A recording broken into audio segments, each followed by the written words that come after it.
This week on RSBANDB Update, Awesome April continues with Skilling Week, delivering boosts to gathering skills.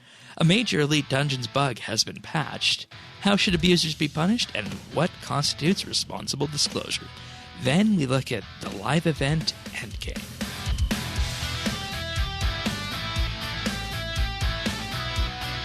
This is RSBANDB Update, episode 825, recorded Thursday, April 15th, 2021.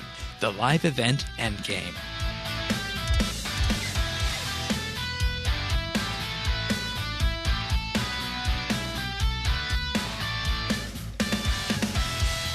Hello, everybody, and thank you for joining us for RSBANDB Update. Boy, we just had a rambunctious pre-show here. Wish I could share it with you guys, but unfortunately, this is one pre-show we can't share. But welcome back, Tanis. Thank you, Shane. Pernasius is also here this week, joining us to talk a little bit about Skilling Week events and the crime that has been done. I am, and thank you very much for having me on once again. You were on for our last monthly bit, which was a fun little experience, wasn't it? It was, yes. Yeah, I really enjoyed that monthly bit. In any case, of course, welcome back to RSBANDB Update, everybody. If you want full show notes, you can find those at update.rsbnb.com. We're in Friends Chat, BitsBytes. I am Shane12088. Tanis is at Tanis79. And Pernasius is just Pernasius in-game. And this week sees the resumption of Awesome April with the Skilling Week. And in particular, from April 12th to the 19th, all regular accounts will get 50% increased XP in all gathering skills, which for archaeology counts as a precision boost when you're excavating. So, you guys taking advantage of this fun little boost? I'm doing a little bit of the fishing. Obviously, skill of the month is fishing. I don't really use those I don't aim to win, but they just give me, okay, I'll just see how I go and things like that. So when I'm bored, I can just jump on and do those. So yeah, I'm getting a bit of XP there, and I was surprised with Tanis on Skill of the Month, but I'll let him talk about that. Do you want to do that now or later, Tanis? Oh, doesn't matter. We can talk about both parts there, you know. Yeah, because, I mean, you had a bit of a time with that. You bounced back and forth. You're currently in second. Oh, yeah, I mean, well, yeah, it became pretty clear probably mid last week, like this was going to be a two-horse race for a minute, and it was, man. He really, yeah, it's a good competition. And we'll get to competition. We'll get to the details of the rest of the placement later. And, you know, I think we always, for anybody who does not have 120 archaeology yet, I cannot underscore how important of a boost that this 50% bonus to precision can be. You know, you often say that, well, you know, maybe it's not going to be that substantive, but 50% precision boost is pretty good, plus the extra XP you'll get from screening. And excavating is a nice bit there. And, you know, going down the list, too, woodcutting. I think everybody in this day and age has to have something to take the edge off of woodcutting, given how that skill behaves in 2021. You know, if you're going to... woodcutting. Really? Okay, what do you do? Like, what's your method of choice? I bounce between elders, and I just cut magics or use at Priff. It's because I like that it is such a grind. It's a slow, it's just that laid back. Yeah, you got the chance for your bird's nests and things like that. But it's just it's like fishing for me. It's just a nice, relaxed, laid back type skill. Okay. I'd like to see like maybe like a mini conservatory or something focused in around woodcutting, kind of like we had the deep sea fishing hub. I think that would be a fun thing to have at some point. But you know, I think the question around that is, what do you do with that skill? I mean, elder logs are currently 9,400 GP each. Yep. What I like, I mean, they tried to do a few little things like the idols on Anachronia, which are good for boosting, the mid 80s ish, right? But exactly, yeah, I'd like to see something in a higher level of that sort of caliber, and where you get those little rewards and things from it. I'd like to bottle those rewards where you can then, save them up and then take them out and hit your Elder Trees or your Magics and things like that. And I think that's something we've learned is that you don't need a wholesale rework like you had with mining and smithing necessarily. No. You can just kind of buff around the edges and maybe add a new training method in here and there. Give us a extra pickaxe, Bane pickaxe, some other kind of tier 90 pickaxe. But in this case, this is actually, I think, could be a good example of something to give the mining and smithing treatment to. Yeah. I mean, if you think about it, right, we've already have the blueprint. Woodcutting could follow a really similar blueprint by adding in new trees and new things, new materials, new ways of using, those new materials. Yeah. You could have a whole nother, echelon of you could do it with incense sticks. You could do it with whatever you want to tie that in. And it percolates into so many other skills too, because mining and smithing is just two, but with this you're also potentially touching crafting and fletching as well.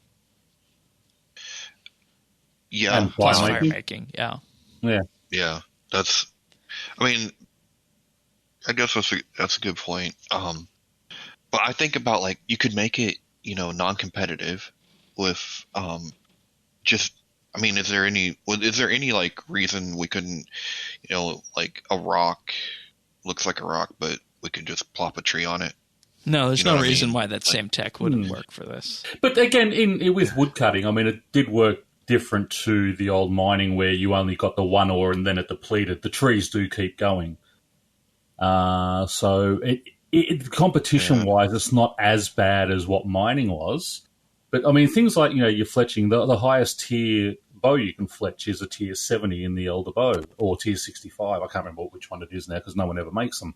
But, get something that is that sort of, maybe you can fletch a tier 90 bow with, bring in ironwood trees or something like that makes a tier 90 bow. But it doesn't have, maybe it has, 90 accuracy, but only, sort of 80 hit strength or something like that. I don't exactly know how they work all that out, but just like they do with sort of some of the new weapons that they've got from PVM. The Masterwork Spear. Exactly, those type of things. Do something like that. Masterwork Bow. Yep, exactly. It's going to take you've got to get a whole lot of things to build it up and such like that, and maybe have something from a PVM drop that attaches to it. Like your focus that you used to get from the strike worms. Yeah. You have that type of thing where you upgrade it to that sort of better bow and things like that. I mean, you do something like that and make the skills useful. And you can, as I said, you can tie it into Slayer or tie it into PVM for those sort of extra drops to make it better, but just bring the skill up and stop having everything end at tier 60s and 70s for skilling.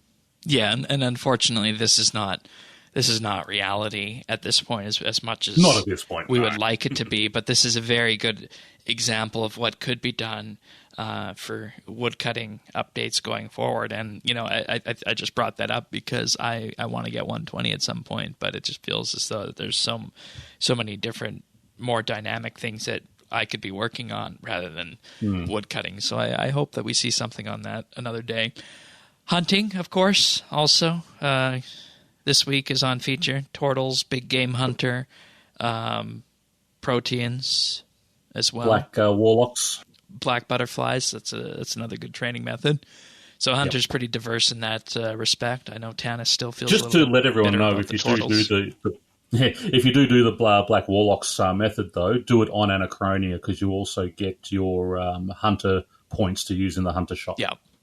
And I think there's more Black Butterflies there on Anachronia than there are elsewhere. So that's another benefit for that. Mining also featured perfect skill to train in this day and age in terms of the way it works.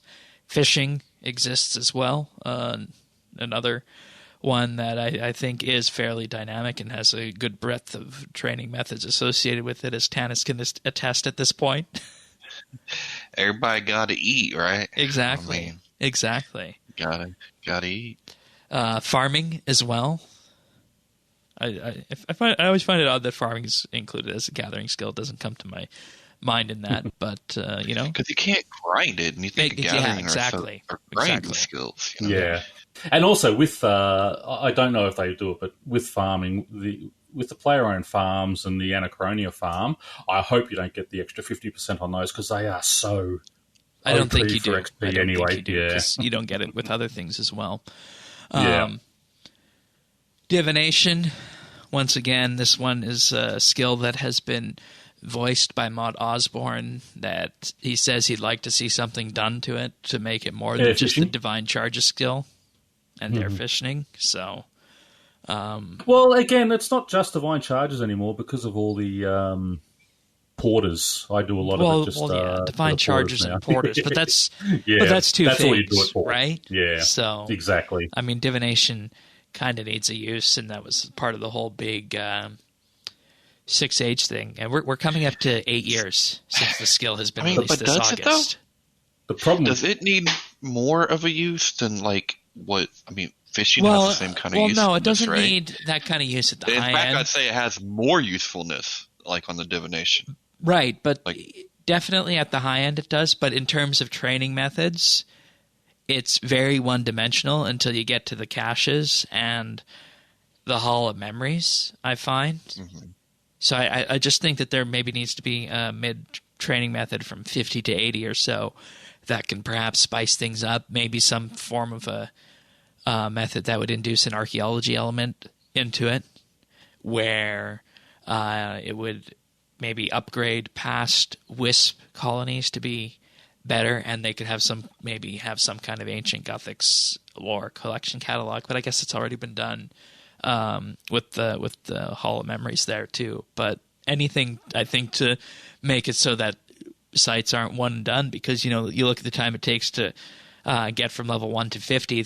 That's 5 divination sites that you're pretty much never going to come back to with that.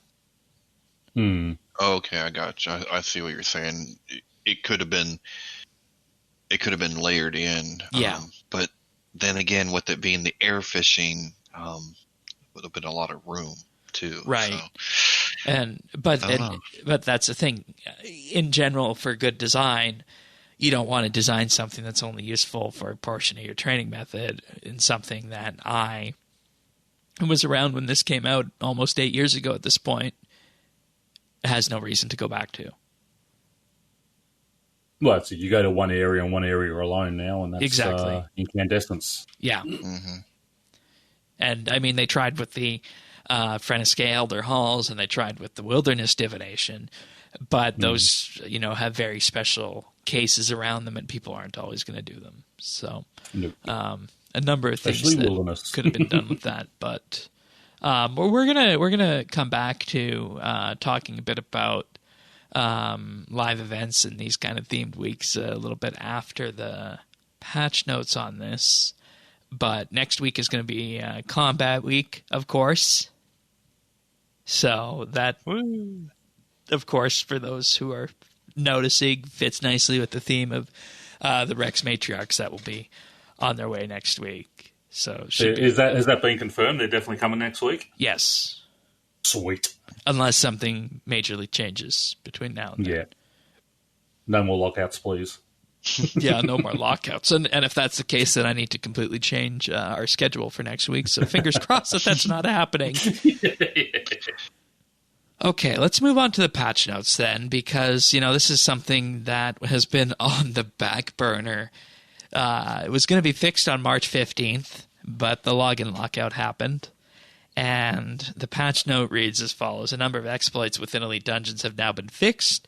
And over the coming weeks, we will be looking at actions we can take against the small minority of players who abused these issues. Good. I'm glad that they're... I mean, and people say, but it's in the game, it's not our fault. When you're exploiting something. And Jagex have shown, over the years that, exploiting is cheating, and if you're going to take a part in it, you're going to cop a punishment, and I have no compassion at all for anyone who takes advantage of those. Yeah, and this is interesting because what effectively was happening was there was a bug, and I'm not going to detail exactly how it was carried out. I know, and there was a guy who put a video out on it, so yeah, and I think he should. Yeah. Anyway. Yeah, and see, I have a problem with the act of that too. Me because too. It shows what the bug is, and more people are going to do it. And there are other ways to gain the attention of Jagex on this. And just because they're not saying anything doesn't mean they're not aware of it. So in a way, it was almost forcing their hand in that regard. But put simply, the bug allowed you to skip portions of the elite dungeons, so that, for example, you could skip directly to fight Siryu or the Blackstone Dragon or the Ambassador without killing all the trash mobs and prior bosses that you needed to in that elite dungeon instance. And this has been something that the PVM community had known about for a while, and Jagex had known about for months following and leading up to this. And, I wrote an Informer article this week at informer.rsbandy.com on this, and you guys can imagine the sense that I took on this. I called it "Do the Crime, Do the Time," because, of course, we need game integrity. RuneScape's a live game. So if you don't have game integrity for a live game, it completely devalues the product, not only for the people who are interacting with that content, but it devalues the entire economy of the game as well. So with that, it makes total sense to come down hard on the people for this. For me, personally, I think that everybody who knowingly abused the bug should be banned and the items that they earned removed from the game ecosystem. Or if they can't do that, remove the associated cash value that's flowing around with that. And, of course, people also probably tested the bug just to see if it was real and how it works. If people did that, they should have their progress rolled back, but only if they did it once. If they did it more than once, then that falls into the ban category again, I think. And, we also have to talk about wealth transfer, because lots of people who did this transferred profits to alt accounts. With that, their main account should be banned, and their alt account should be banned too, I think, with that. And it completely devalues the integrity of the live game that we know. And there's so many different reasons to do it, from setting the precedent. And, like you said, Pernasius, people say it's only a game. It's in the game, therefore we can do it. And then, of course, the third and biggest one, I think, is the economic impact. And from the top down, that's pretty much a Cole's Notes summary of my Informer article on this. You guys have any thoughts on the ban? Start with you, Tanis. I just think it's funny that they basically just told people to go to their room and think about what they're done, because we don't know how we're going to punish you yet. So now you get to sit there and get all those crazy fears building up, you remember when you got sent to your room and parents didn't tell you how you were going to be punished. You just had to think about, oh man, what are they going to do? What are they going to do? My one concern with doing it that way is that it gives people potentially the time saying, hey, if I'm going to be banned from this, why don't I just cash out on this and sell the gold to a real-world trading service? Well, on the other hand, you don't know if you're going to be banned, right? Like, you might, because nobody knows.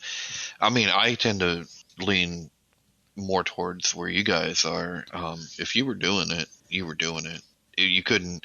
This wasn't something that you could really stumble into. No. Very small chance of that happening. Now, if it was me, I think bigger examples should be made.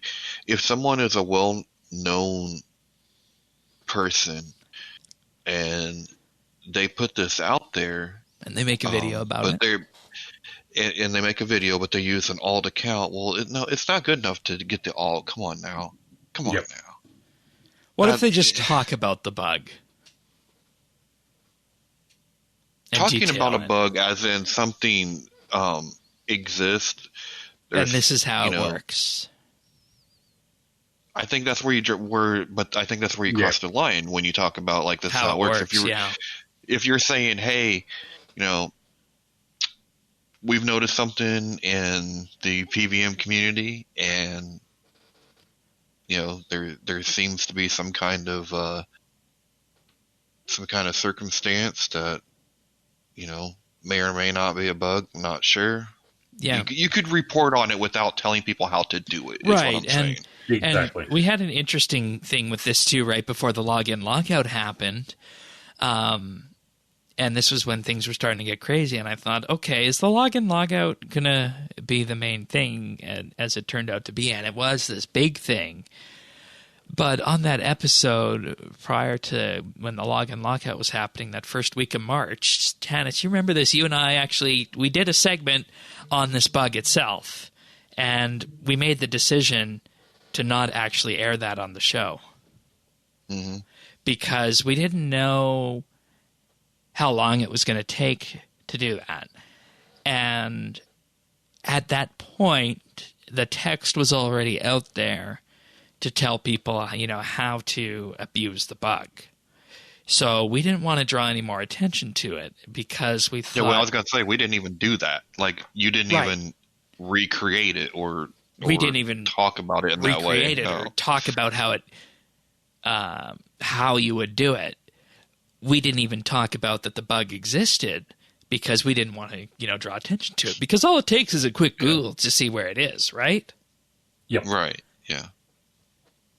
So, yeah, when I heard about it, that's all I did. I looked it up and then saw the YouTube video, and I thought, wow, that is not good. I mean, if you see a bug, report it straight to Jagex. Don't make videos and, okay, you want those likes and those hits on your video thing. But, I mean, as you said, you're destroying the integrity of the game. I mean, and anyone who sort of did it and or watched the video and then went and did it, I mean, I'm sorry.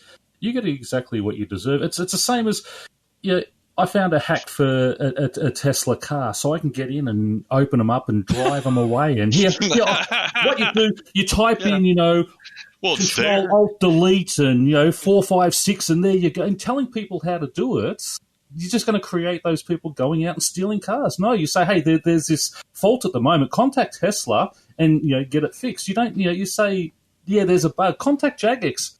Let them know, and then don't do it again, and just play the game properly. Yeah, because, a good model to follow with this is tech companies.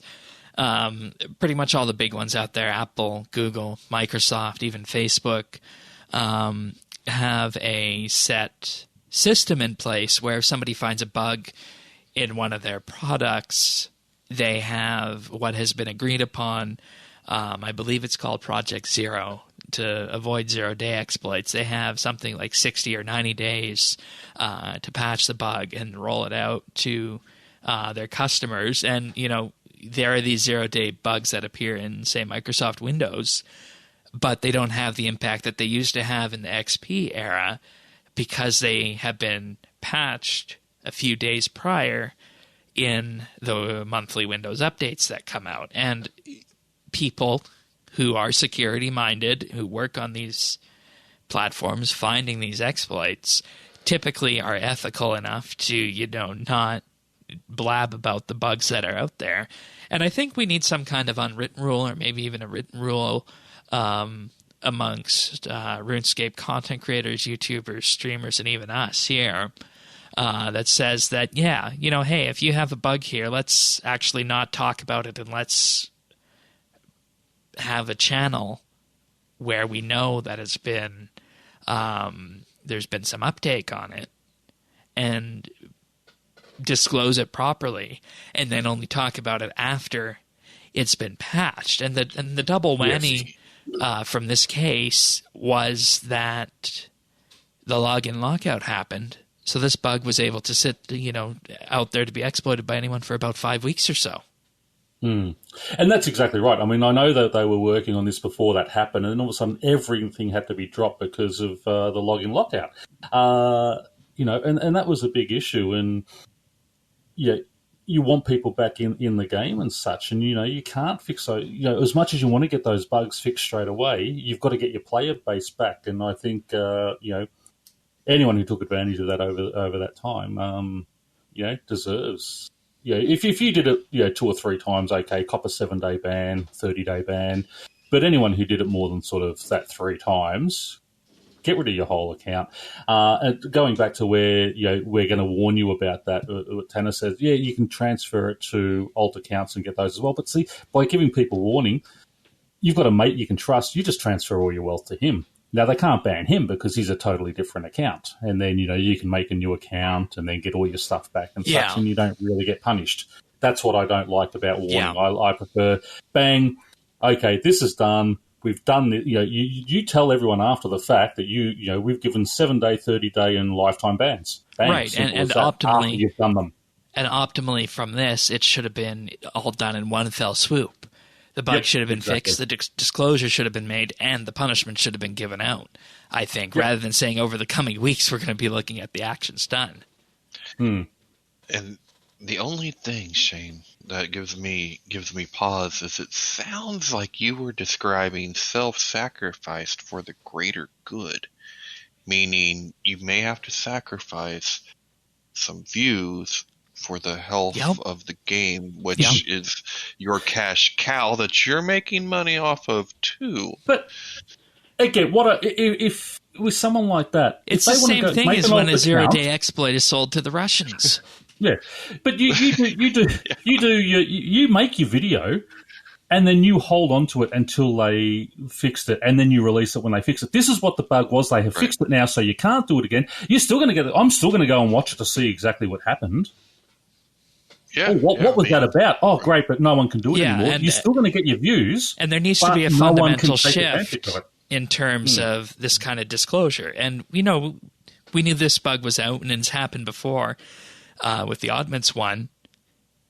So I think there needs to be a fundamental shift in the way the community governs itself on this. Yep. Mm-hmm. And don't forget also, report it to Jackass. With a game-breaking bug like that, you can get a unique title, the Game Breaker. Can you imagine being the guy who found that bug? If you reported it straight to them, they were able to fix it, and then, 6 weeks later, all of a sudden he comes out with the title, the Game Breaker. And if you're on, if you are a YouTuber or a Twitch streamer and that, you've got that unique title, you can tell people how you got it because it's been fixed and look what I did and such. And people go, oh, wow, you've got integrity. And, I just think you're going to reap more benefits doing it the right way than you ever would doing it the wrong way. Yeah, and then I'll say that, it goes into a whole different ethical quagmire, of course, if you report it and Jagex doesn't acknowledge the report. But if we're trying to create an ethical game and we're trying to create an ethical community around the game, then those reports should definitely be acknowledged. And if that's happening, that's a different discussion entirely on this. But I want to leave it there because I think that covers the bulk of it. I've detailed it in the Informer. We've all said what we want to say on this, and I just hope that going forward we'll see a little bit more responsible disclosure on this kind of thing. So, and be happy Shane's not in charge because he'd have you in stocks. I feel like you'd go old school, Shane. Yep. Anyways, moving on. A couple of little typo changes on the patch notes this week with patches from previous weeks have been appearing on this one. Of course, I noticed these because I go through these each and every week, so it's a little bit odd seeing that. But one we hadn't seen is that an issue around one of Turiel's combat tutorials not appearing when using a specific HUD layout has been fixed, which is very important because that's a low-level Slayer Master. In terms of other fixes, a high-value item disassembly warning has been added to the Ancient Elven Ritual Shard. Yeah, you don't want to destroy that. Who would... I guess that would be... Accidental dragging onto your... onto the bar is the way you do those. Yeah, doing it wrong. For anybody wondering, that's a 1 in 1,000 drop from Solak and 1 in 5,000 from the Lost Grove creatures. I still haven't been assigned those yet. I have 106 Slayer. Haven't you? Oh, no. They are awesome. I love those ones. So I should have got them at some they're point. not AFK ones. So. No. I found that out the hard way. Oh. Yeah, took the aggro pot down there, clicked on it, went and turned the kettle on, come back, and I was in Death's office, and I'm going, I was gone for 30 seconds! So, yeah, don't do that, people. The disk of returning object can no longer be used in instances. It's now possible to purchase the final piece of the Samurai outfit from the Oddman store and unlock the prestige skin even when 7 of 8 pieces are already owned. I have a problem saying that. That's a cute outfit, that one. Saying that name. Yeah, good for anybody who likes cats. Yeah. And one of those fun little treasure hunter outfits that we hope they do again for the promos. Yeah, I want a pug outfit. They've done a cat, I want a pug. The achievement for the Vault of Shadows mini-quest has been corrected to describe it as an experienced mini-quest. Makes sense given how complicated that puzzle is. And fixed a typo in Padomene's dialogue during Azanadr's quest. And there's the patch notes for the week. Not too much to write home about. I think that perhaps starting us off here, that first one was one of the biggest patch notes that we ever discussed in terms of that exploit. So, yeah, probably without a doubt. Yep, but suffice to say, you do the crime, you do the time. At least in my books. Yep, exactly. Now, you guys are probably wondering, awesome April, double XP weekend on the way. They said there's going to be something else on top of this one, and this got us thinking with this. What has the community engagement side of the game looked like, in particular in relation to the live events recently? Because it feels like we constantly have a flow now, right? From one event into the other one. So I want to take everybody back to the start of 2019, and maybe we can answer why 2019 felt so barren, in addition to the updates that arrived after the mining and smithing rework. So, starting off in February of 2019, we had a double XP weekend. Then, that finished at the end of February. It wasn't until mid-April that we got Easter. Then, almost 2 months later, we got the Breaking the Storm event, where we built the boat to go to Anachronia. You guys remember that, right? Yes, I enjoyed that one. Mm-hmm. Yeah, that was a fun one. Then, once Anachronia launched in August, we had the Big Game Hunter Clan Cup. Then at the end of August as well, we had another week focusing on Anachronia with the Anachronia Summer Week, buffing things around the island. We had the raffle through the entire month of September, which, despite what the Cambridge mob thinks, according to actual Jagex sources, this was not rigged, though it might have been rigged by some players. It wasn't rigged in itself. There was just certain people out there with 8,000 accounts getting the things, and which is stupid because they're not sellable items; they're cosmetics. So all that does is ruin it for other people in the game. But anyway. Then in October, we had Mental Health Awareness Week. At the end of October, we, of course, had Halloween and Parcels from the Hedge. We had a double XP weekend extended on the tail end of November, the first 10-day event. And I was going to say, that was the first one, wasn't it? Yeah, that was the first extended one on that. And then things started to get really interesting as we headed into 2020, of course. Nobody knew what 2020 would look like on that front, but... And go ahead. If I can just interrupt, don't think this was, I think it was in August of 2019 when Mod Warden was actually hired. So this is sort of coming into 2020 was where I think his influence started to be felt. Yeah. And it's worth noting I did forget the double XP weekend at the tail end of July from the 26th to the 29th. And Tanis, that was the one that you said, well, you had inklings that was going to be it, but that was it after that. So, But on November 25th of that year, we had our first Yak Track, Count Yakula's Yak Track, and that's when things really started to kick into high gear, because it was at that point that also ran with Christmas.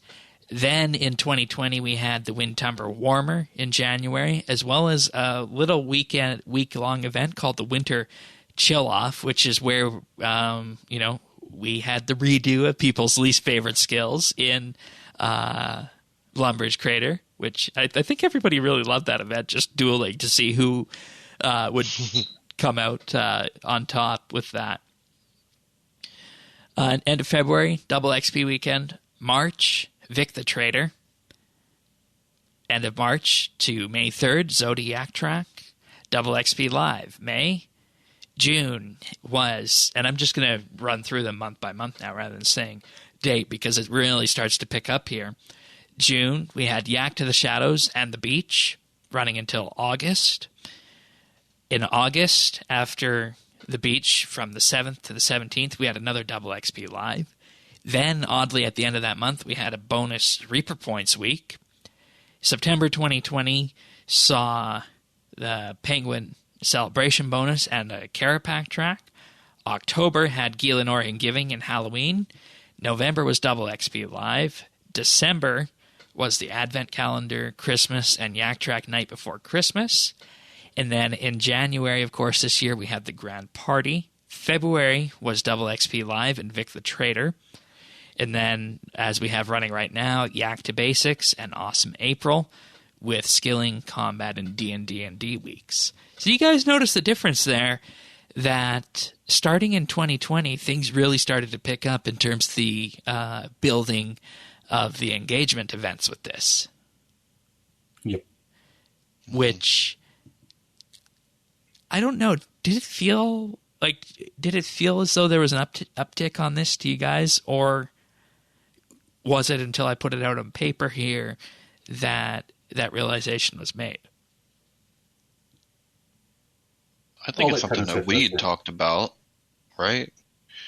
Because just the way that they're lining up with being every, what was it? I mean, almost monthly, essentially. Yeah. Something going on pretty much every other week. And when we said you're going to get a week of live ops, you're going to get a week of a Ninja Strike. Yep. You're going to get a week of the big update, and then you might get a week of a patch week, right? Like I think we've seen that coming for a long time. We've recognized it. Yeah, I was going to say, for listeners of the show, we probably have, because you guys do talk about it every week, and it always felt it was just that nice, smooth running. Each month you knew there was going to be, and that's what I think is good. You one major update a month, and then little ones for the following couple of weeks, and I think they ran that very well. For people not sort of listening to the show, may not have noticed it so much, because archaeology did come out, and so many people were just concentrating on archaeology for the year. But as you said, that month by month rundown of things was really good, and I think that was what Mod Warden talked about: more engagement, more consistency, and a flow to it. Yeah, and looking back on this, like we remember how barren 2019 felt after Anachronia came out, and it's not only because of the lack of content, but because it can also be seen through all of 2019's live events that happened or didn't happen with that. I actually just want to take a bit of a brief detour and talk about Vic the Traders, because when Vic the Trader came in February of this year, it had been 11 months since he last appeared. And prior to that, it was pretty much every 6 months or so. I didn't realize that. I don't use him. I only get the cosmetics. So. And I think the reason why they portables, right? And I think the reason why they increased that gap was because of that Vic the Trader you can buy with a bond. Yeah, that's right. Well, and here's the other thing: like, once you've used that and you're down to that base rate, it's not really that great. No. Like it's not good at all, really. If it's experience that you're trying to go after. Right. And with that, Vic the Trader was appearing pretty much 2 times a year, and this trend goes all the way back to 2015. And it was only bucked this year, but they, of course, did bring him back because of the login lockout issues on that. And, we're talking about this, and there's of course, a number of big questions that come from this, but I think the biggest one is this what engagement would look like if we got rid of Treasure Hunter, except rather than it being things that you want to log in for and play, it's going to be something that you're going to have to log in and play for to complete progression that might have some tangible boost behind it. But if you don't want to log in every day, maybe you'll pay a bond or 2 for it instead. Mm-hmm. Or some real money associated with it, or some rune coins, maybe. And see, that's the thing I think many people don't realize, is that if you say, hey, get rid of Treasure Hunter, you can take this exact same schedule here that we had for the year of 2020 and do the same thing, except apply pay-as-you-go mentality to, one of these things every other week. And ask the question, would players like that? I don't know.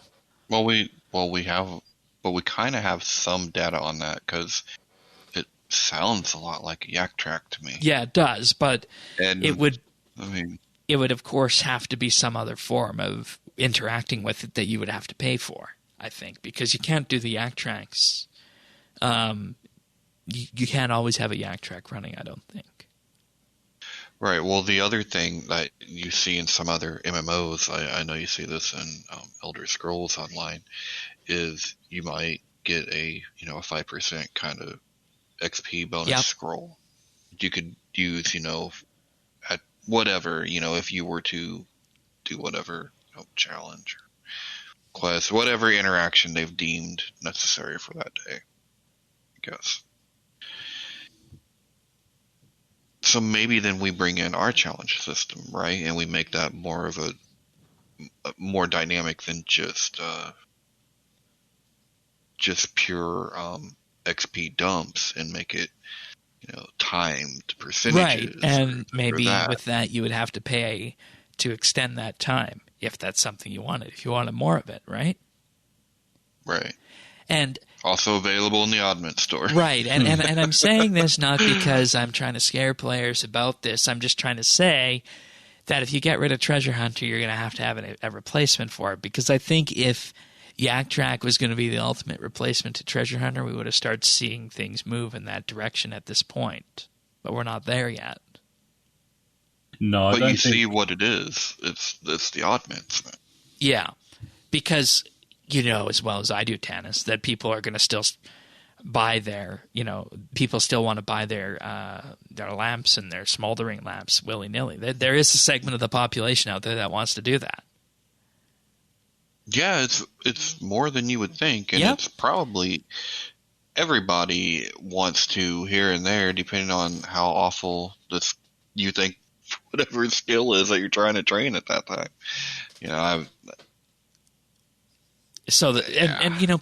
I'm putting this out there because people always say, let's get rid of Treasure Hunter, but I don't know if players understand what the alternative would look like for RuneScape. What I'm saying is that it would look like this schedule that we have just gone through here, except there would be progression tied to it with items that you want to get that boost your progress that you either have to grind for or you're going to have to pay for. Can you imagine if they put things like Phoenix lamps and lava lamps and such? Exactly. What are they're suddenly going to have to go in the Oddment store. You want to buy more? Buy 1,000 Oddments for a bond or something like that. Right. And that's because the game isn't, I mean, it's not a charity. They're there to make money. They've got 400 odd staff they have to pay. They've got investors that they need to, make money on their investment. I mean, it's not a not-for-profit charity. So these people have to be paid, and it has to be paid some way. Membership doesn't cut it. They have to have that other form of revenue, and that's it.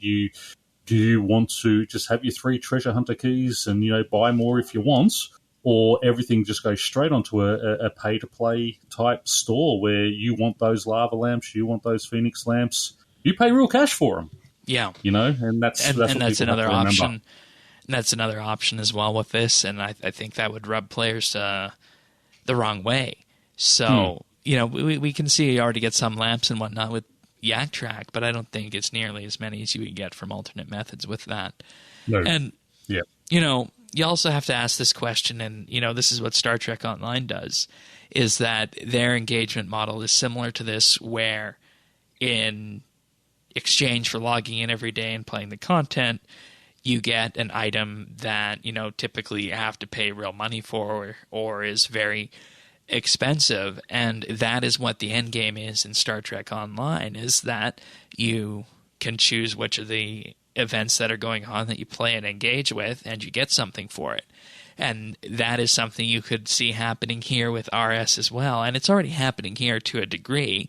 It's just that you're not necessarily gaining something that's ultra expensive right now in RS.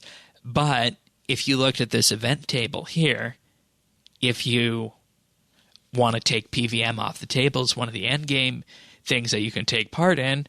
Taking part in each and every one of these live events is also another end game.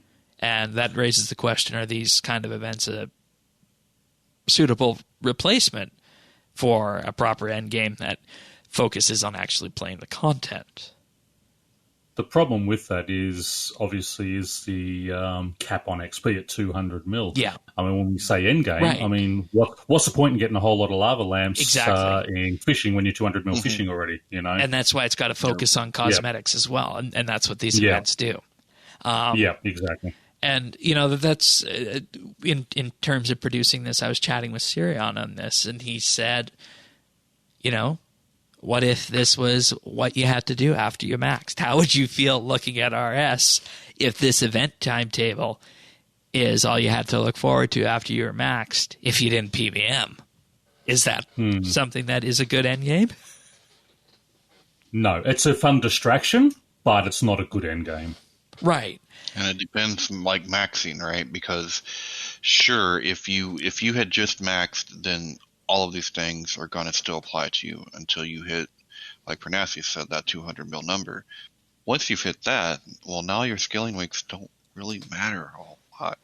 If you're not PVMing, then take those weeks out, and you're really left with not a whole lot. So it all goes back to that same issue of having limited kind of end games to begin with, because they can only make these events out of the stuff that exists. Yeah, and I think that's a question that needs to be addressed and asked at some point with that. And, that leads naturally to the next question. Do all these events, when you put them together, have the necessary engagement to keep someone who's maxed or comped playing? That is a hard one. I mean, for me, I love the Yak Tracks, although I started feeling, not this one, but the one before, I thought, geez, they're starting to run into each other and just get a bit boring. I think the changes they made to this one made it much better for me. Right, with having the every 3 tasks be skill and kill. Exactly. I can go and do what I like, and then I can go do the task, whereas the other ones, I have to do this, I have to do it, and it just started getting, do I really feel like doing that? So I think the way they've done it this time around is very good. But, I mean, for the majority of players, I don't think... I mean, if you got a good reward that, an outfit that's going to give you a bonus in something, I think yes. But just cosmetic, I don't know if just cosmetics is going to be enough to keep people fully engaged once they do sort of reach, their goals of either 120s or, the 200 mil cap. Yep. Yeah, and for you guys, which of these events on this list here from the last 18 months or, even 2 years really pop out to you aside from the double XP weekends? Well, for me, the double XP weekends, I tend to play less. I'll do clue scrolls and such on those weekends because I don't want that many of them.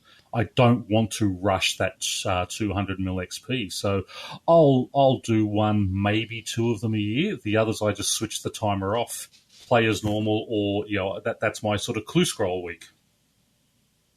I would say you have the raffle in there, right? Yeah, the September raffle is in there. Yeah. So, and I think the reason for that for me is the golden god swords and armor sets. Yeah, absolutely. They're still they're cosmetic, but they're also physical and they're also pretty rare. You know what I mean? Mm. And like you kind of got to be lucky. You kind of have to be playing during the month of September. I don't know. I like that, and then I, of course, like all these skilling. And it's also pretty good when they give you numerous methods to get extra tickets.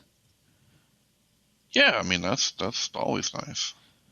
Yeah, and I think having more ways to earn tickets. I don't care if someone gets 40 tickets in a day if they've worked hard to get it. If you have different methods to earn tickets, I reckon that is a great way to do it.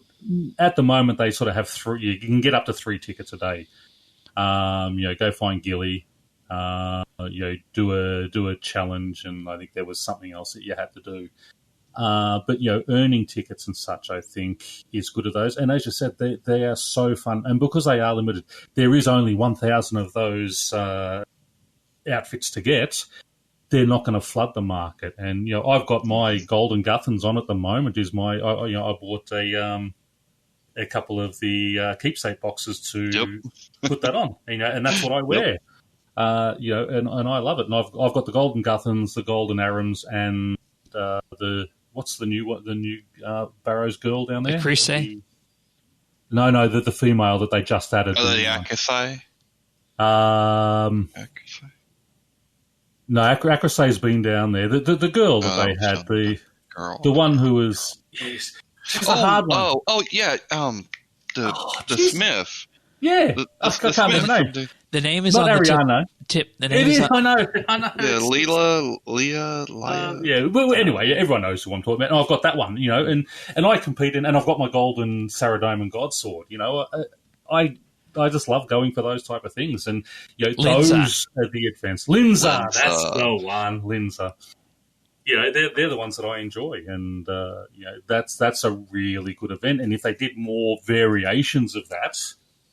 Keep the Summer one for all those golden barrows, but do maybe next time do golden God Wars or platinum God Wars, whatever. Have one in May as well, and just do a few variations of that. I think would really, really help the cause along as well.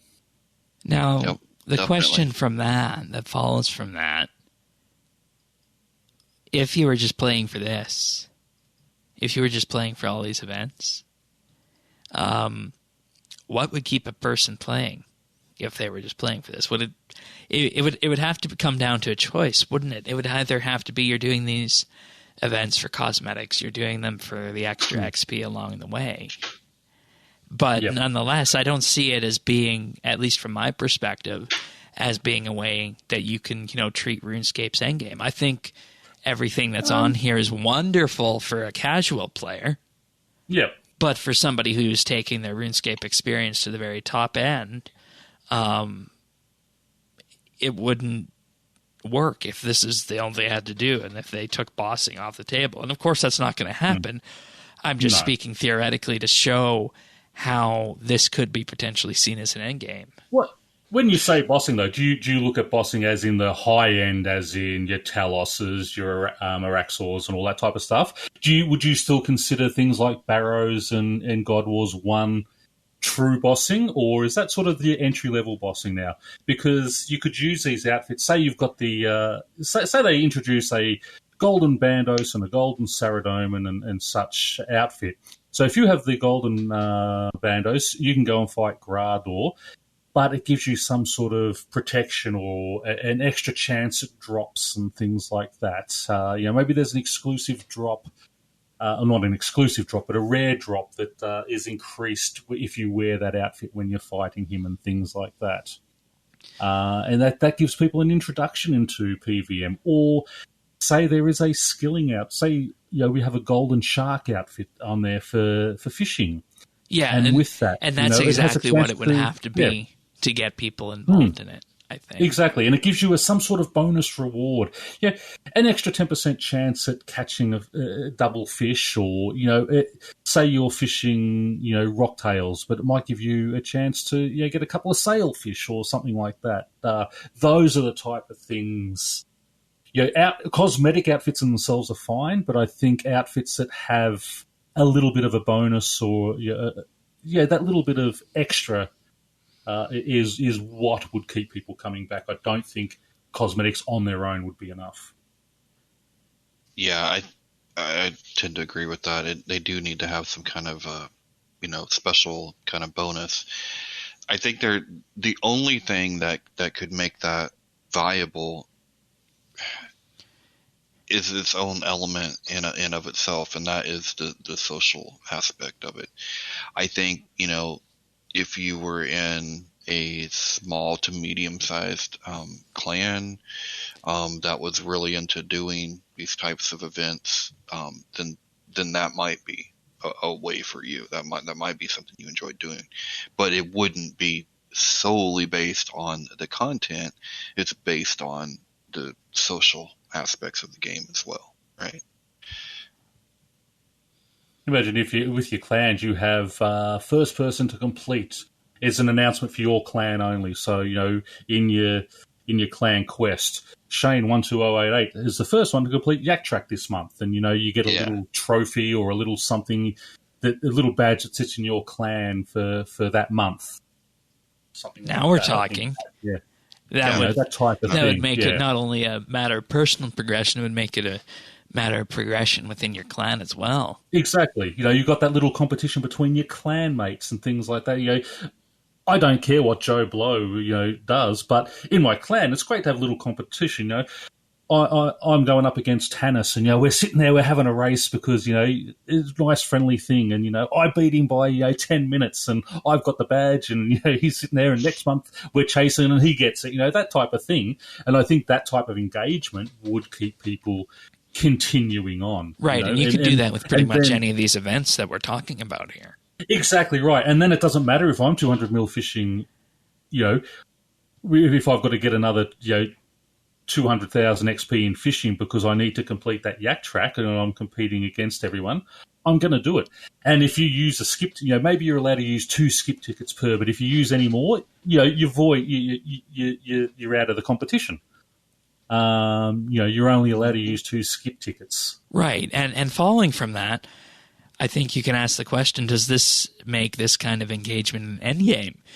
Because this is kind of what we tried to duplicate with our skill of the month, is that we're trying to, effectively create contests and competitions where people can, just drop in and say, hey, I want to do some fishing this month. Let's have a bit of a race. And, if there was a whole slate of these things going on, and you could continue to skill beyond the 200 mil threshold with some kind of in-game counter that already existed, then maybe that would be a proper end game to skilling. Rather than, just making it, hey, let's have an infinite grind up to 2 billion farming XP. Just make it something that's a little bit more focused around the community aspect of it. That's an idea. Yeah, you just have to build it first. I mean, there's a million things you can do with it once you break the barrier. We got to break the barrier. And then you could, of course, have 1 month be focused around an event that is progression based, so that if you pay extra for it, you're going to earn more progression goodies from it, the replacement for treasure hunter, so to speak. But on another month, you could have an event where you don't need to pay anything to do it. Think of it kind of how Yak Track works, but it's a skilling event. 1 month, the skill might be farming. You unlock a slate of farming cosmetics, and it would effectively be a mini Yak Track that would, say, only last for a week or 2, and then you could pay a little bit extra and get some extra cosmetics with it. Maybe this could be roped into Premier Club as well. Who knows? Yep. Yep. So you're gonna have to, yeah. I think there is a way to kind of massage this into being an endgame if you wanted it to be. Yep, there is, but they have to start thinking outside the box. Yeah. They have to start thinking of those and little competitions, little rewards, and within groups. I mean, as I said, it's all well and good having it, as a worldwide thing, but I don't care what Joe Blow gets, and he's got 3 party hats and such, so he can just spend whatever he wants and win it. I want to do it in my little group, in my little clan, in my little friends. Or maybe you could even have individualistic ones that track it. Yep. Yeah. In certain skills, kind of like we have a gathering week, so to speak. Yep. And that can go into achievements. Hey, I achieved this. They can add extra achievements. I did Jack Track in this amount of time, or, I did this, and, have those little things. I completed 7 Yak Tracks in a row. Those type of things they can add on to that achievement board, which will then allow people, to sort of have other goals once they have reached their sort of end game. And I think at that point it's starting to feel like it is an end game because you can take part in the ones that you want with it. And if every month there's going to be some kind of skilling progression thing that you can just choose to take part in, that's going to be releasing cosmetics for a certain skill. We got 28 skills in game. You do 1 a month. That's at least 2 years of rewards there. And then after that, you can kind of maybe just throw reruns in every so often, right? And still progress it along the way for progress for that kind of mini skilling event, and maybe earn, a different kind of trim associated with it. Yep. Did we just come up with community-based prestige mode for skills? Maybe. I mean, just on your cape, you can just have a different color, like your fishing cape, your 120 fishing cape, which sort of glows, I think, green at the bottom. It can glow gold if you've completed that. And the achievement system, I think, is very underutilized. Yeah, you could use it. You could even have it in the achievement system as well. Yeah. I think achievement system for endgame is underutilized. They need more endgame type achievements. Yeah, there was an update at the tail end of last year that they put out that would make it easier for them to make achievements and have them be cost less in terms of load. So. Yep. Just hasn't been enough things to use it yet. And add in, at the moment. And again, I mean, as we said, that they have. I mean, this is really the first year and a bit of Mod Warden. He's getting things underway, and once they've got everything streamlined, perhaps that is something that they will be looking at, more of those achievements. I mean, they wouldn't have streamlined it to make it easier if they weren't going to be thinking ahead of utilizing it. So, maybe we're just sort of 12 months ahead of them in our right. And you're talking about using the achievement system, but there's no reason why any of these live events couldn't just add to the achievement system, and you could progress through it at your own leisure after the main event is done. You just probably wouldn't get the bulk of the cosmetics. Or could you still? I mean, I guess you could, because it'd be the same thing as releasing a new Overwatch skin, for example, and not earning it, in the main event. But you can still go back and, pay for it in Overwatch, or here you can earn it through an achievement. Well, just even say with the Yak Tracks, okay, every 10 Yak Tracks, it means that the next one round, 5% lower goal. So if you have to get 1,000 fish, but you've done 10 Yak Tracks in a row, so you've got that little medal there. So next time round, you only have to get 950 fish. That type of thing, if you can do to keep that 10 in a row up, you get a little bit of a reward.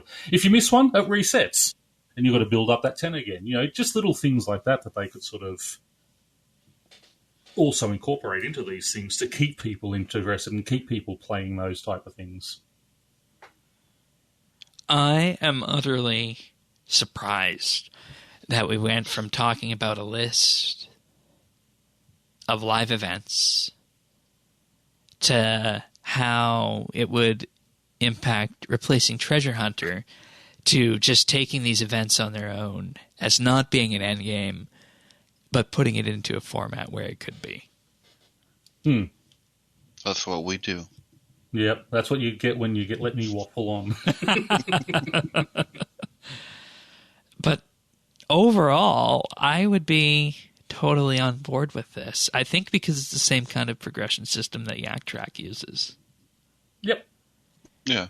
And with that, you still have double XPs. You still have things like Awesome April you can throw in at certain intervals. And you'll note that going back to the start of 2019, Awesome April and the Grand Party were the first time that we had any of these, themed weeks around that were offering rewards like that. So it's not something that's been done, to the death, but following this, let's just call it recipe here, you got a Yak Track pretty much every I'd say probably 2 months, 2 months at this point, it looks like. You got double XP weekends once a quarter. And in the intervening period, you got something like Halloween or Easter, Christmas, or the beach, or, just the odd little event here and there, like that Double Reaper weekend, Parcels from the Hedge, or the Penguin Celebration bonus. They used to have their winter weekends, which are now, like as you said, they've done into these awesome April weeks and things. Yeah. So overall, I think that with the game moving to mobile, I think they have nailed the engagement side of this in terms of getting people to log in, and they could take it one step further and possibly monetize it, as we detailed, if they wanted to try and get rid of Treasure Hunter. But I just think that the players need to be absolutely aware that if you were to do that, it would be a pretty steep climb from what we're at right now. Because I think everybody out there underestimates how many Treasure Hunter keys are bought. Oh, yeah. People may whinge about Treasure Hunter and scream about it, but people buy them. I think I can move on from this unless there's anything else you guys want to say on this. I mean, it's Awesome April. It leads to, of course, some very interesting conclusions when you look at it on the macro level going back to 2019.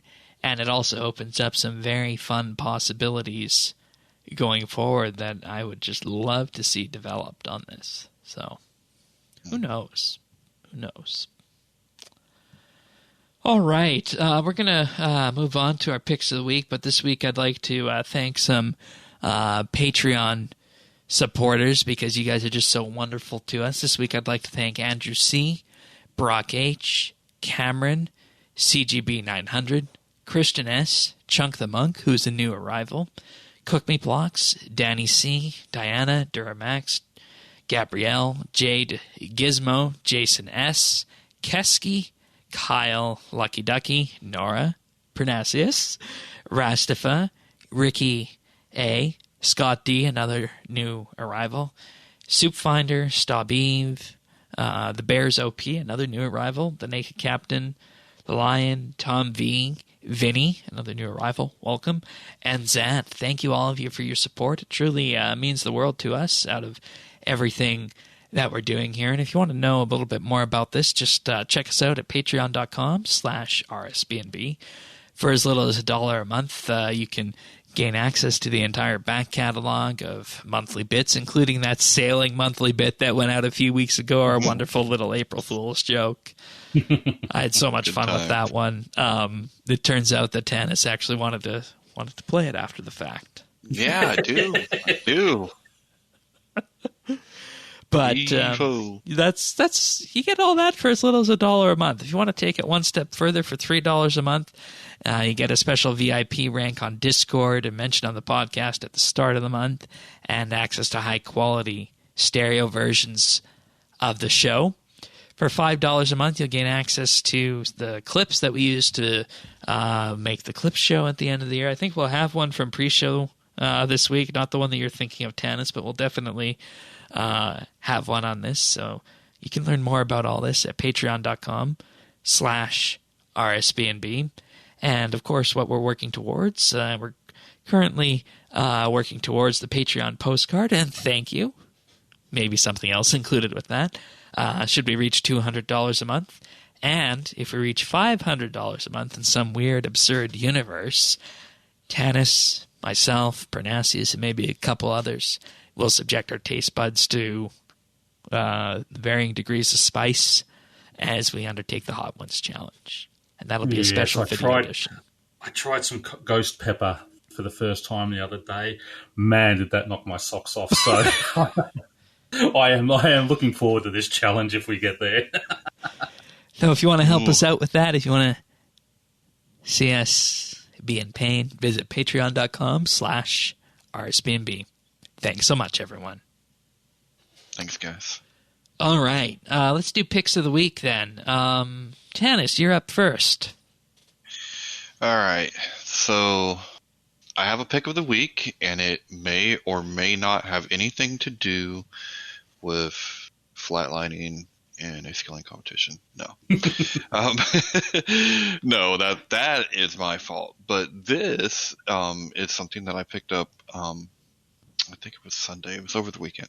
But I finally got my hands on a Microsoft Xbox S Series, and I love it.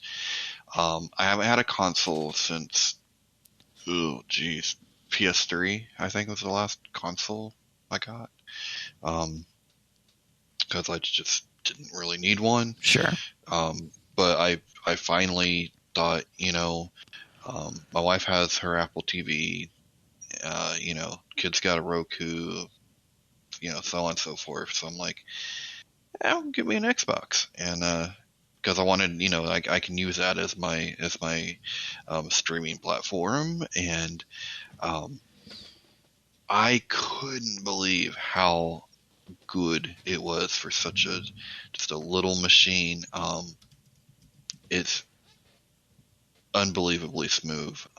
It's really, that's really the 1440p nice. version, isn't it? I think. Yeah, I mean, that's what it is natively, but it can do 4K. I believe, pretty sure it can do 4K. And it's got no disc, so 100% digital on that. Mm-hmm. Apply it to Game Pass, lots of interesting things start happening.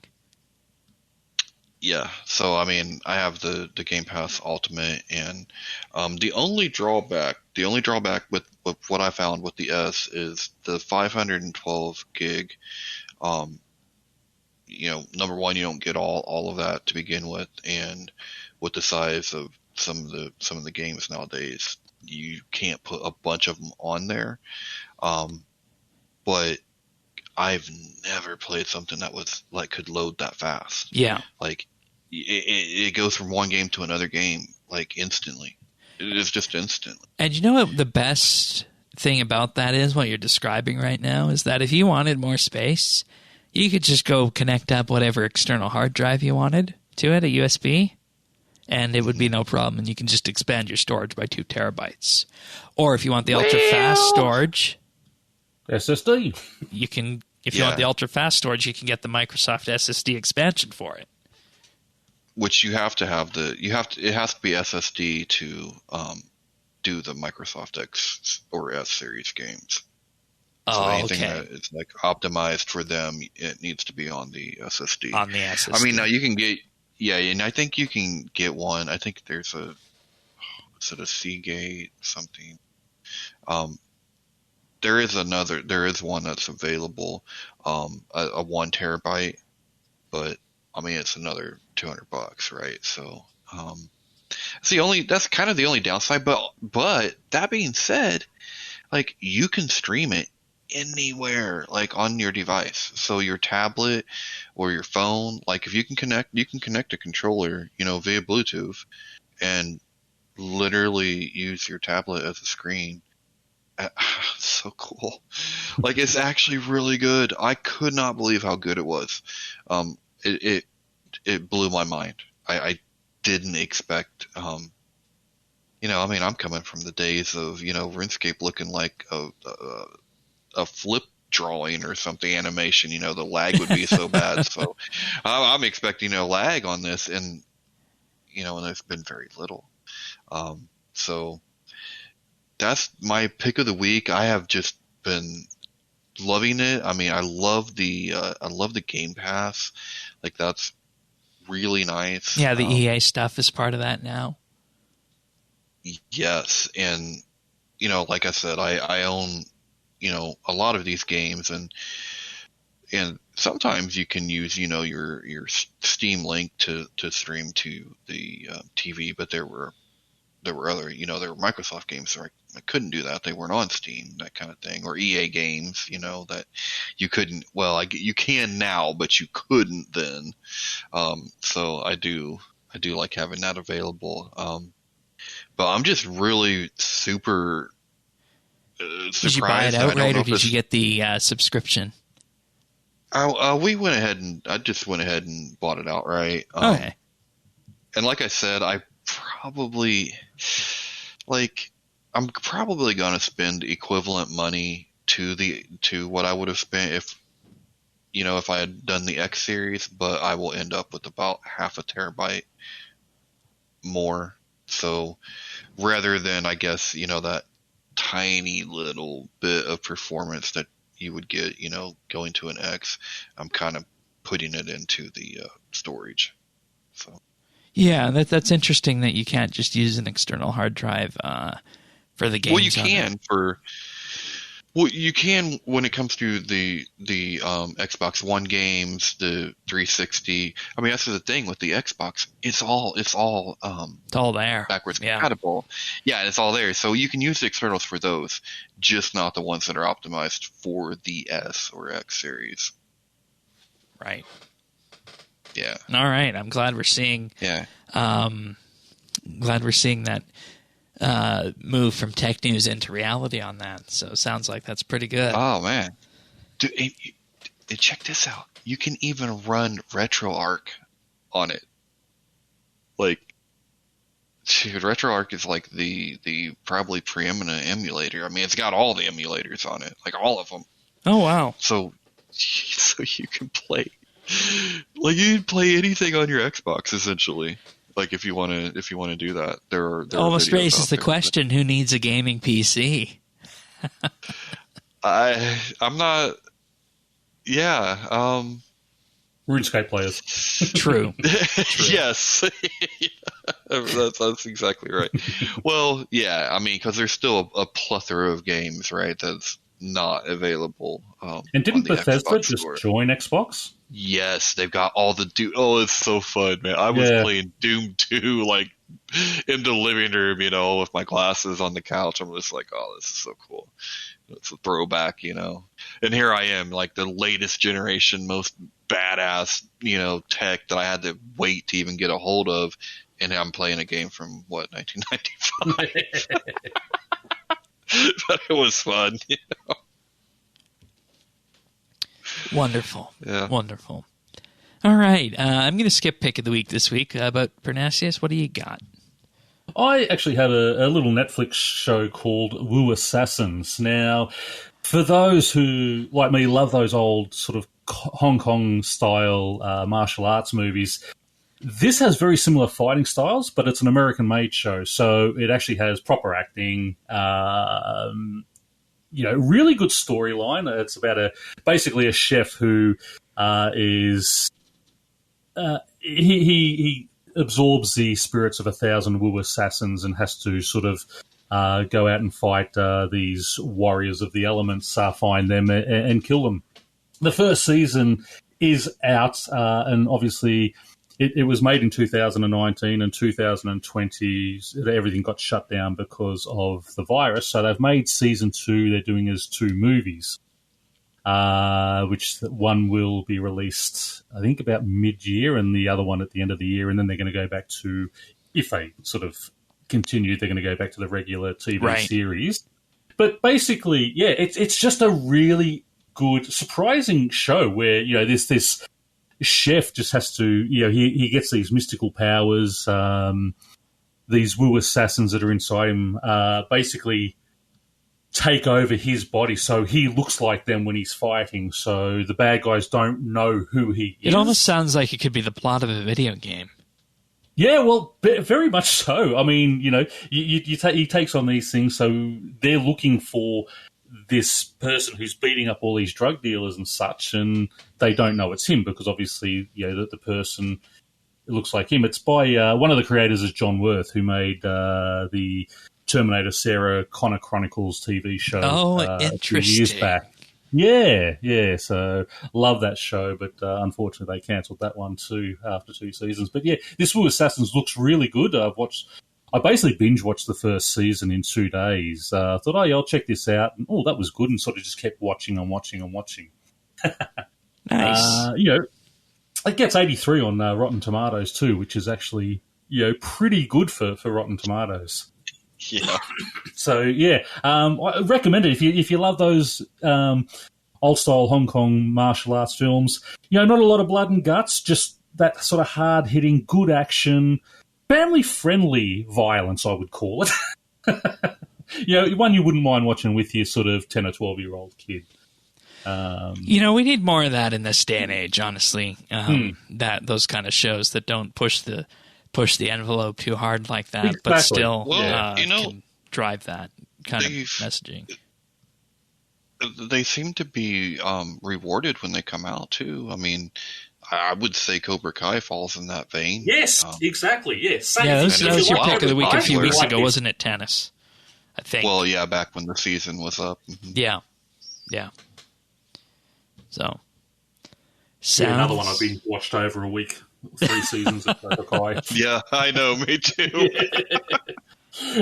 Is it bad to admit that I only finished it probably 2 months ago and I've restarted it already?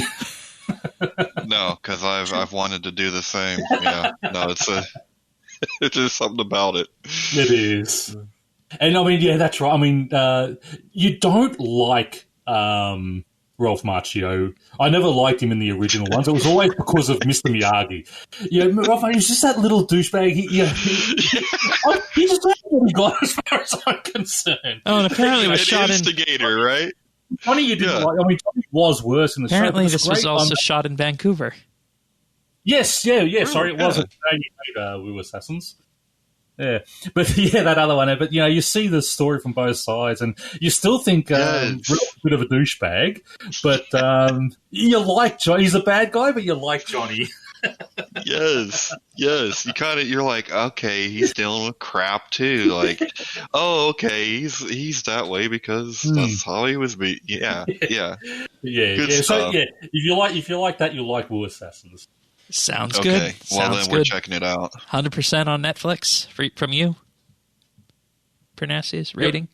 Good. Yep. All right, and of course we did mention the skilling contest, the skill of the month that's going on until the 19th. Tannis, you have Flatline, 20.8 million XP gained. Dude, no, I gotta take my hat off to the bear, man. Bear's OP. The bear is OP. I've competed in a lot of competitions and I've won my share. And the bear went hard from day one, right? And I was kind of eased into and made up a pretty big gap over the weekend and then took the lead. And then I saw that he had came right back, and I'm like, okay, that's how this is gonna go. And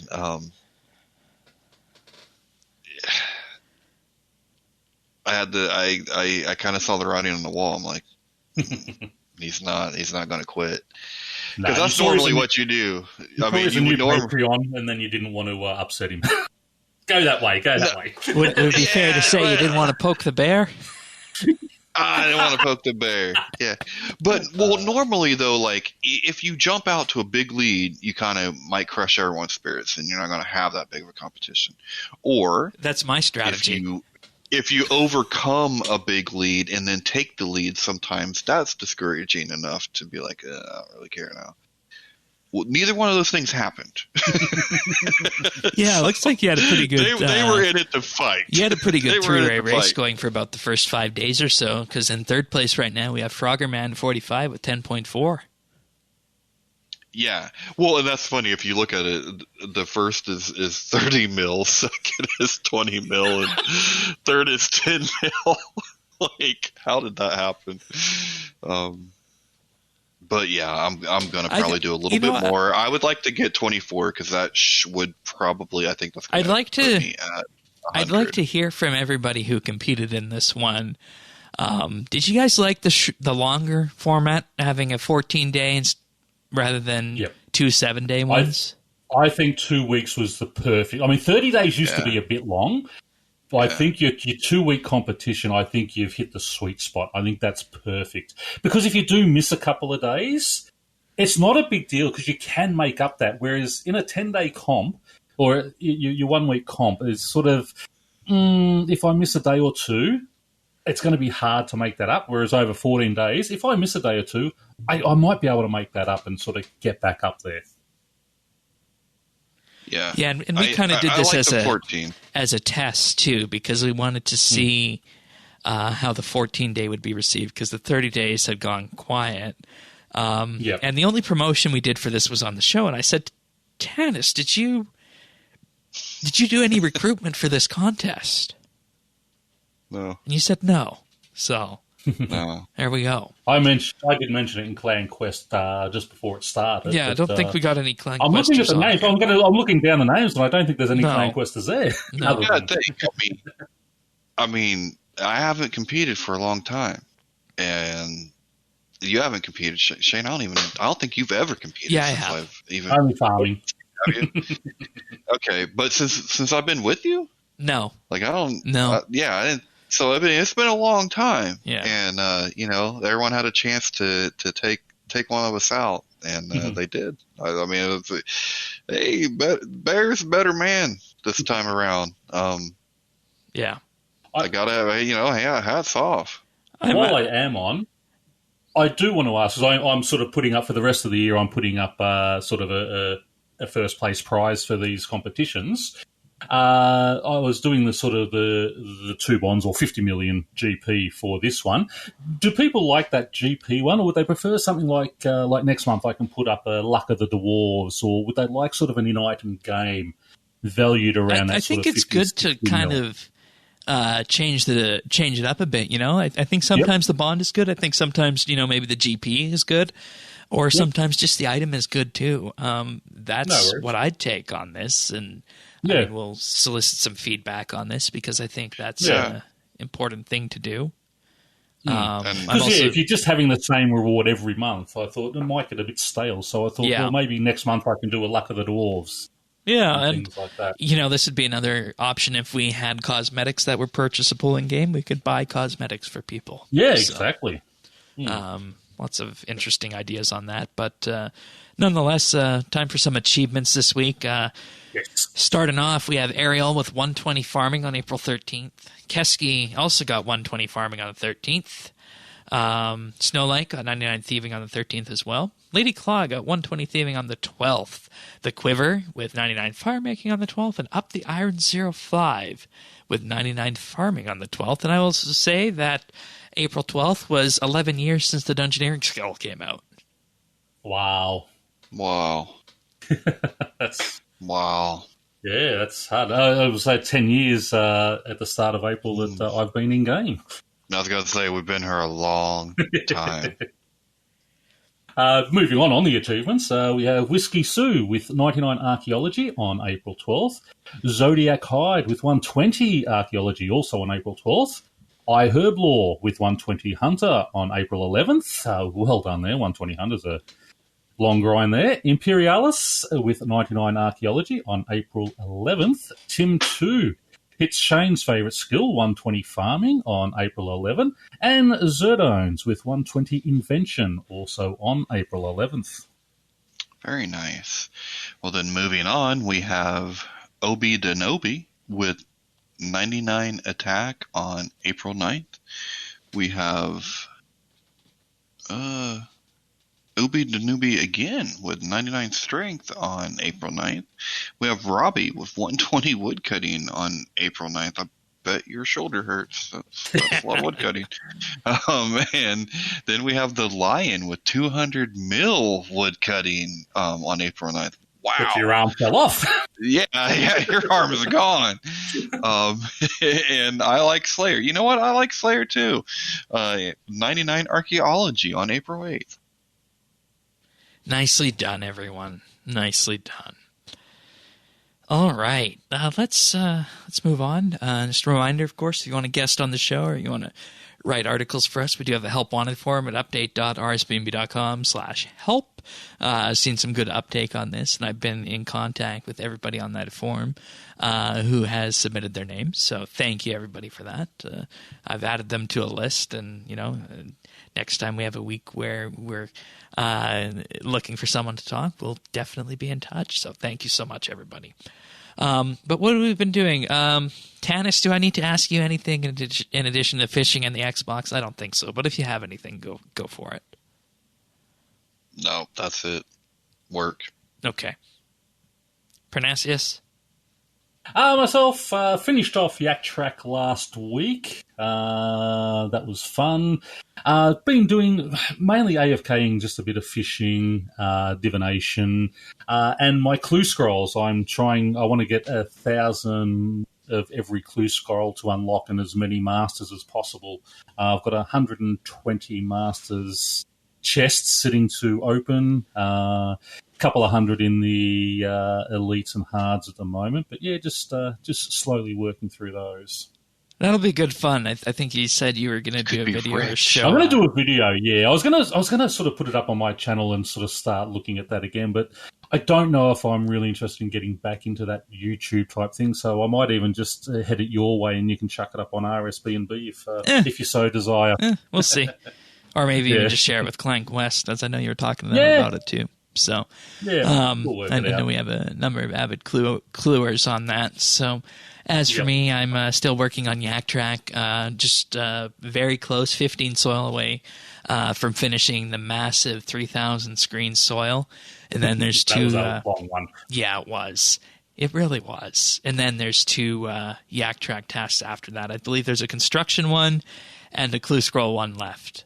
I think. Yep. Something to that effect. Construction ones. So you're doing the construction... contracts, yeah. Contract? Yeah. That's how I did mine, And you still don't unlock the outfit after it. No. So Are you aware makes sense. of the 15 soil saying it's still incredibly good money if you're 120? Interesting. Mm-hmm. So you're saying I should have bought the soil then? Or should I just... Probably. Or should I have kept track of my materials? Because I did about half Orphan and half Bandos, so... But I don't need money. Hey, that's true. You're rich. Yeah, I got to go on a shopping trip at some point. But nonetheless, Yak Track has been good fun. I really appreciated having the extra time on it and just being able to take my time with it. I only used 2 skips with this one. Oh, wow. Yeah. Nice. So it was good fun. So much appreciated on the extra time on that. But that is it for this episode of RSBANB Update. Thank you so much for everybody being here, and we'll see you again sometime in the future soon, Pernasius. And Tanis and I will be back next week with David for the Rex Matriarchs. In the meantime, if you guys want to subscribe to the podcast, you can find us on Apple Podcasts, Google, Spotify, Pocket Casts, and YouTube at youtube.com/RSBNB. So with that being said, see you guys next week. Take care, everyone. Happy escaping all. See ya.